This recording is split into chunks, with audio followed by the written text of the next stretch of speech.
what did you do? Like, what's your day like then? What's your everyday like? Are you up early? Are you waking up to an alarm like today? How did you wake up today? What did you do today so far? So today I woke up early. I jumped on a bunch of calls about these songs that are coming out. I exercised. Now what's your It's like, exercise? What are you doing for that?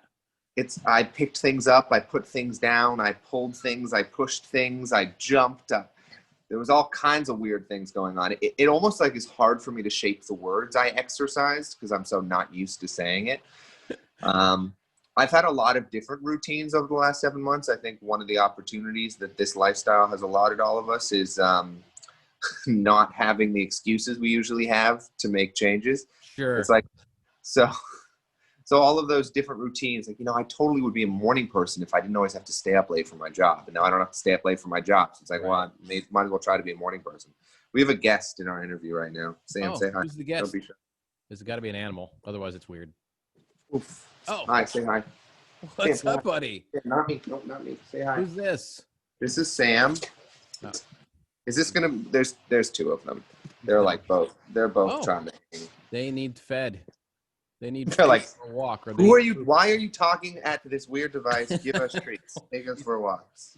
Bro, he's talking to himself again at the computer. It's weird. The dogs must think we're absolutely insane. For you, like, not to get too detailed or to pry too much, but on your workouts, are you like looking at videos on things and copying what they do, or do you actually have like a something laid out or a trainer coming over? I've been doing it with a buddy of mine from Arizona, so we FaceTime and do shit together. Oh, cool. Okay. By the way, are people going to hear this or see it or both? Yeah. Cool. Both. Very so cool. You're getting it all. We're going to get the nice decor you got in the back. Is that a real plant you got back there? It is a real, I'm going to call it a banana plant. And if I'm wrong, I'm sure someone will tell me on the internet. Is this, you do all your own decor? Are you into that kind of stuff? My girlfriend is definitely in charge of the decor. She's way better at it than I am. Got it. A lot of HGTV Property Brothers that she's watching for. We haven't watched too many like housing shows. It's more about the cooking shows. I'm a little obsessed. Oh, and Shark Tank. I am on a regular basis ordering products that I see on Shark Tank. Yes. Shark Tank. Oh my God. Before you know it, it's been 10 hours because you're just going episode to episode. I'm obsessed with that show as well. But my thing is after the episode, I'll pause it and look up these companies that walked in kind of arrogantly and then just to see if they're still around. Do you ever kind of all the time. I do research while I'm watching sometimes to see like what the net worth of the companies are because I'm watching reruns from like 2015. But the other day I was watching a Shark Tank episode while eating 2 snacks I had purchased from Shark Tank episodes. It's like max dork. Like I have gotten to peak Shark Tank dork with investment. What a great show, though. I'm like you. I'm watching old episodes like that as well, and it's just one after another. We just started watching Undercover Boss, too. I haven't seen that one. I cannot watch it without crying at the end. I have yet to see an episode of Undercover Boss that has not made me cry. They have figured out the formula to our emotions. Okay. Look up Undercover. What's that on Netflix? HBO Max? Undercover Boss. I think we watched it on Hulu. Okay. I haven't seen that one. But yeah, oh my God. Yeah, watch it if you're trying to take an emotional risk. Okay. I'm alone here, so I can do that. No one's around. I truly cannot watch it without bawling at the end. No one's around to see me have that breakdown. Are you like drinking coffee in the morning? What's your get up drink of choice? My get up drink of choice is coffee or these yerba mates, which I've gotten really into. Oh yeah. When I first started making music as an artist, my production partner, Ryan Marone, I would show up to the studio every day with these 2 Gayaki, like, yerba mate teas. And it's the one with the weird, like, straw coming out the top, or I don't even know what it's called. No, they just come in a can. They're called, like, yerba mate. Okay. They, like, sell them at, like, most grocery stores now. Yeah. Super caffeinated teas. And I would always show up to the studio with 2 of them as, like, my price of admission to the studio. Oh, here, caffeinate yourself. And we joke, this is like 4 or 5 years ago, we joke, like, someday we're going to get sponsored by like Guayaki, this yerba mate company. And it finally happened. It finally happened. I have cases of this stuff at my studio now. It was one of the first sponsorships I got, and it's honestly the coolest one. Just stacked up. That is great. Score. It's like that unintentional endorsement. Exactly. It's always special when it's the personal ones. Yeah. What about like, are you doing any kind of DIY around the house, or even cleaning out the closet a little bit? Stuff that you've put off for forever and just kind of go, you know what, I better do this. I did organize my closet. I threw it I donated a bunch of clothes. We did a whole day of putting clothes together for Goodwill. Oh, it was Goodwill. Okay, I was going to ask where you donate, because that's the struggle of that's where I kind of have a hard time, is figuring out. I might want to make sure these things get used and don't end up in a warehouse somewhere, so I never know where to take it. Yeah, no, it was like the mass clean out, because spending this much time at home, you really get an understanding of what you do and don't wear. Sure. And right now, what I do and don't wear is I do wear everything that's a sweatshirt and sweatpants, and I don't wear everything that has buttons and zippers. Except for right now, I got dressed up for you. Yeah, you did. Look at you. You're making me feel bad, because I'm in a sweatshirt. I got sweats on and a Pharrell hat. I mean, this is as cool as I get for the day. I mean, you look great. Well, you're a good poker face, straight up liar, and I appreciate that. I've got I don't have the clear webcam like you have, but it's all good. It's just an iPhone. Also, it is. Oh wow. Yeah, okay. I'm telling you, Sam has been here for the whole interview. I think he wants his moment to shine. Bring him on. He's an attention hog. Sam, here, we're gonna lower the camera so like you can look right at him. Sam. Sam's like, dude, I gotta poop. Sam, tell him about your daily routine. Tell him. So Sam, what's your favorite thing to chew on around the house? Would you say bone or ball? Ball? Microphone? Usually ball. Microphone. I'm going to be so covered in his hair when we get done with this interview. It's like these pants will no longer be black. Sam, go find Dad's Neumann microphone and chew that thing up. It's only a couple of minutes. See how that goes. Go get the guitars. What about, are you doing any like shopping online? Have you bought anything that's just stupid, just ridiculous? Because of there's like crazy sales right now, and Amazon is so convenient. Have I bought anything stupid? I mean, I bought every dried mango brand I could find and then reviewed them on my Instagram stories. Did you? That was pretty stupid. That's great. It was a tie between the Trader Joe's brand and the Philippines brand. Okay. Those are my favorite dried mangoes. Philippines brand for the sweetened dried mangoes, and then the Trader Joe's brand for the unsweetened dried mangoes. That's too good. Really, my dork flag has been flown high in quarantine. I've leaned into everything that's made me a super nerd. You know what? That's the greatest thing I think we're getting out of this, is that transparency and vulnerability that we're getting from everybody, including, stars, people who we look up to and stuff, and just seeing, wow, that dude is the same as me. And that. What's the dorkiest thing you've learned about yourself?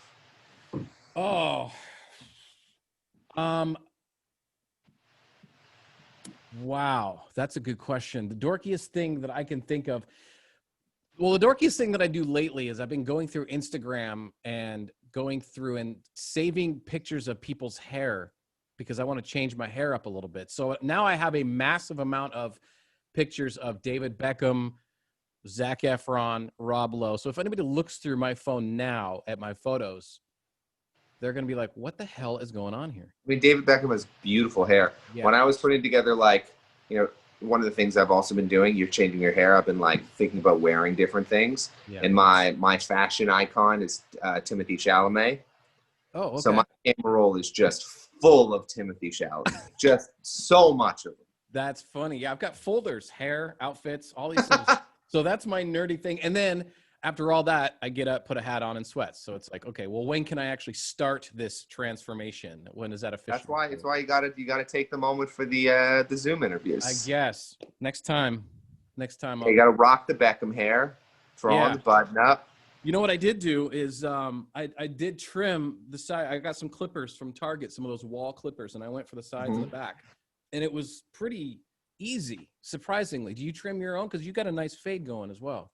So Julie and I think I could talk about this now because we announced it this morning. We're doing a performance at the VMAs. Yeah. So when we shot through the VMAs, everyone on set had to be tested before they had those instant tests. So we got tested and then we walked on the set. So I got to get my hair cut by a professional. Great. How did that feel? This is the leftovers of the professional haircut. That looks good. It felt great. I didn't recognize myself. Was it just like it was struggling? I was like, who is this non-scruffy human looking back at me? Yeah. How is Julia, by the way? She used to come around our building quite a bit. I mean, she's wonderful. She's a beautiful, glowing angel as always. She just as she is every Pain day. in I'm the sure. ass, isn't she? I mean, she truly isn't. I don't know how she manages to be so spectacular so regularly. Last time I saw her she was in our iHeart building in Burbank after hours getting a tattoo. Oh, she got one with JoJo, right? Yeah. So I did too. We all did. There was like 5 of us there, and there was a special. Wait. Did you get a matching tattoo? We didn't get a matching tattoo, but we apparently have one. No way. Yeah, we have. And I have a bunch of different ones. The one I have says, I don't know if you can't really see this, but it says, "I am," and it's a line. And I think Julia has that tattoo on her neck. Yes, that's right. That's what she has. So I got this that day, and then found out later that she has it. I was like, "What the hell?" So that's kind of cool. That's crazy. I have a few friends who have the same tattoos as Julia. Like Julia has this flower on her leg, and my buddy Ricky has the same tattoo on his neck. That is like the exact same flower. We're just copying each other. That's all we're doing now. I think I only befriend people who have similar tattoos. I think it's one of my new rules. It's a requirement. So yeah, that was a couple years ago, and that was also a very, very important day for me. Thanks to Julia, she's very important in my life because she gave me my very first hot Cheeto. And oh wow, yeah, it's been downhill ever since. Yeah, I mean, I have the spice tolerance of I have a poor spice tolerance. That's the same as me, and that's why it's a problem. They taste good, but they cause an issue, and that's where it's like, I can't do it. She's like, although we have been talking about being hot Cheetos and Takis for Halloween. Oh yeah, Takis are good as well. Yeah, she's the Taki, I'm the hot Cheeto. So you've got a couple of songs. I was looking through the streaming thing. Which one are you all about right now? Because the one I saw in the iHeart app was "Hey Stupid, I Love You." Is that one that you're not pushing right? Because I was looking through and you've got the other song, of course, "Hold It Together."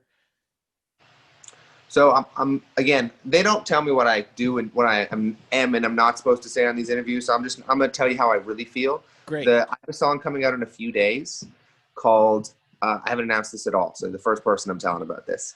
I have a song coming out in a few days called "A Little Bit Yours," and it's I think it's one of my favorite songs they've ever done. So I imagine you will hear that very shortly. It's an emotional gut punch, but it's honest, and that's all I'm ever trying to be in my music. Whereas "Hey Stupid, I Love You," which I put out a couple months ago, is much more. It's me being a silly dork with someone I love. Yeah, slightly aggressive. It's like it's like something I've learned about when someone doubts your love for them. It's much easier to just give them love than to convince them they don't need more love. Trying to talk someone out of needing more love from you is usually pointless. And also, if you love somebody, you might as well just give them more of it if they want it. So that's what that song's about, and it's been really fun because I think, you know, especially as someone who's done a lot of songs that are very much who I am at 3 a.m, sitting at my piano, feeling nostalgic and grueling and emotional. It was fun to do a song that was a little bit more lighthearted. We actually have another version of that coming out on Thursday. We're doing a Spanglish version of it. Oh, cool. Okay. Which I love. I think the track itself is so cool because when you listen to it, it kind of plays tricks on your ears because there's so many like snare drums and drum hits and all these things that are reversed, and it's, you know, or usually it'd be like a hit with a fade with the echo out, but you flip it and you've got the echo in with the hit and then stop, kind of all these little pieces of production that there's a lot going on, but it's so cool. It's like ear candy in a way, and it's not to sound cheesy, but just with those different effects on it. Oh, thank you. OG Volta producer, they're super talented, and it was a fun one. In the new version, it's with these artists, Maui Ricky, who I love. Same Ricky from the tattoo. Oh, okay. And we like switched up the beat a little bit. And I did a Spanish version of "If the World Was Ending" as well with their sister. Sam is literally knocking over the camera. He's like, why aren't you letting me? We'll be done in 2 seconds, Sam. Then you can poop. We did a Spanish version of "If the World Was Ending" with Eva Luna Montanero, which I loved doing. So we're doing another Spanish version of "Hey Stupid," and then going into "A Little Bit Yours," and going into the album at the end of the year. And it's getting to a place where it's feeling close to done. which is a crazy thing for me to think about because, I've been working on my first album my whole life. Right. Oh God. Yeah. We put out an EP in February called Hold It Together, which felt like, the beginnings of what, my music feels like in a body of work. But this is really going to be trying to paint a picture of what it feels like to be me across the board. And I'm so excited for that to exist. Are you the kind of guy that, like, when that comes out and being your first thing, are you ever going to be totally happy with it? Like, or afterwards, are you going, man, I should have done this or should have done that, and not able to actually enjoy it? No, I mean, I think like perfectionism is an impossibility as an artist. I think it's just, to me, I'm trying to achieve two things. I'm trying to achieve, does that song feel like the emotion it was written about? When I listen to that song, does it give me the same feeling that the part of my life gave me that I wrote it from? And then do I like it? Like, it's really just listening to myself. And if I listen to it and I love it, and I listen to it and it feels sincere, then I can leave it at that. Well, it seems like whatever the hell you do, man, your fans love it. You have some pretty diehard fans. They are all about you, and they keep asking more questions. All right, like, we love this song. Well, okay, when's the next one? It's like you can't make enough for them, right? I mean, yeah, they're amazing. Yeah.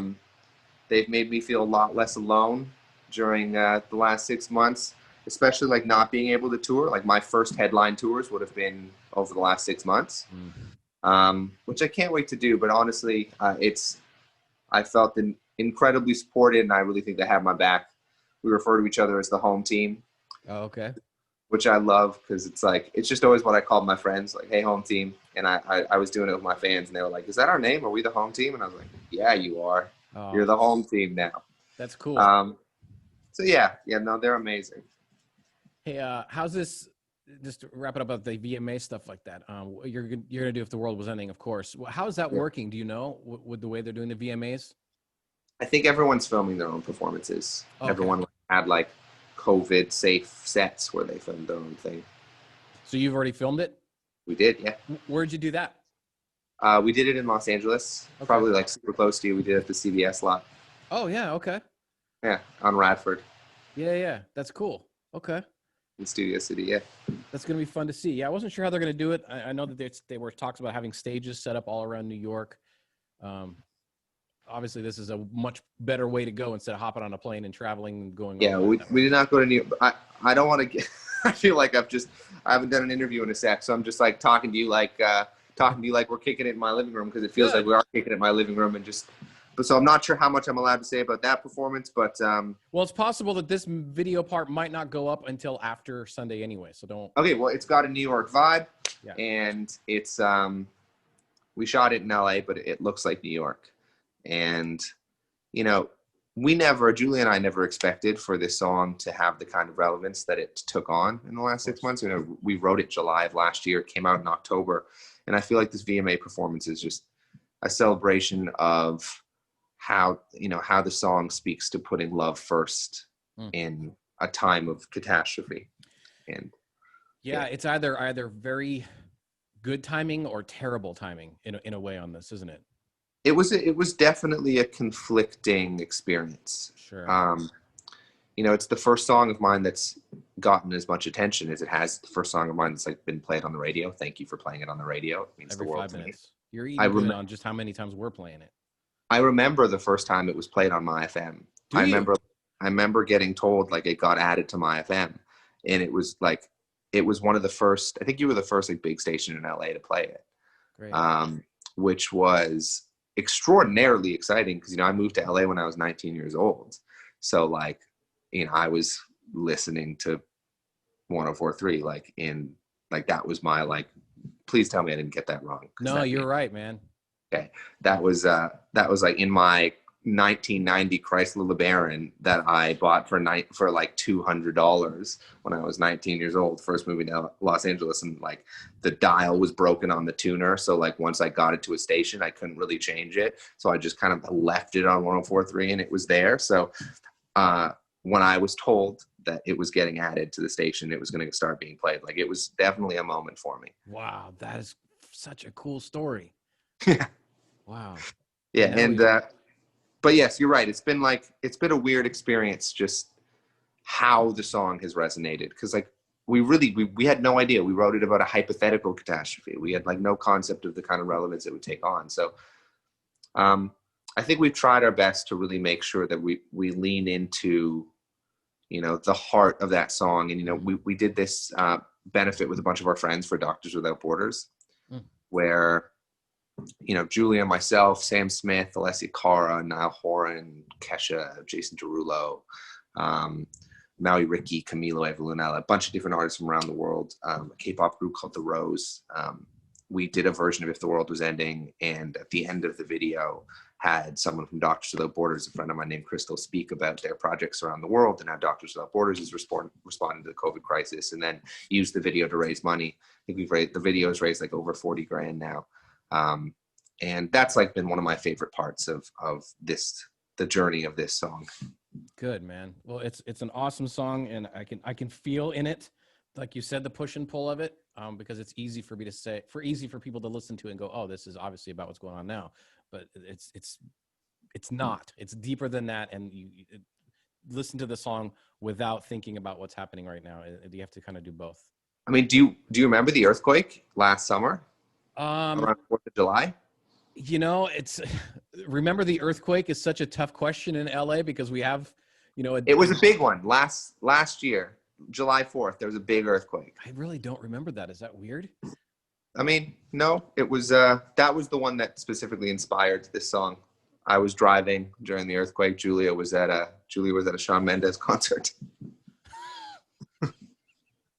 Wow. No, isn't that weird that I don't remember that? I feel terrible. I don't remember that. That's okay. I remember the one that we had a couple weeks ago, but that one was pretty significant too. Every time there's an earthquake, people tweet at me. People tweet at me like, "Did you feel it?" Yeah, that's what Twitter's for, to go on there to confirm that there was an earthquake. Yeah, because like my lyric in that song is like, yeah, I didn't feel it when the earthquake happened. So did you feel it this time? Did you feel it this time, JP?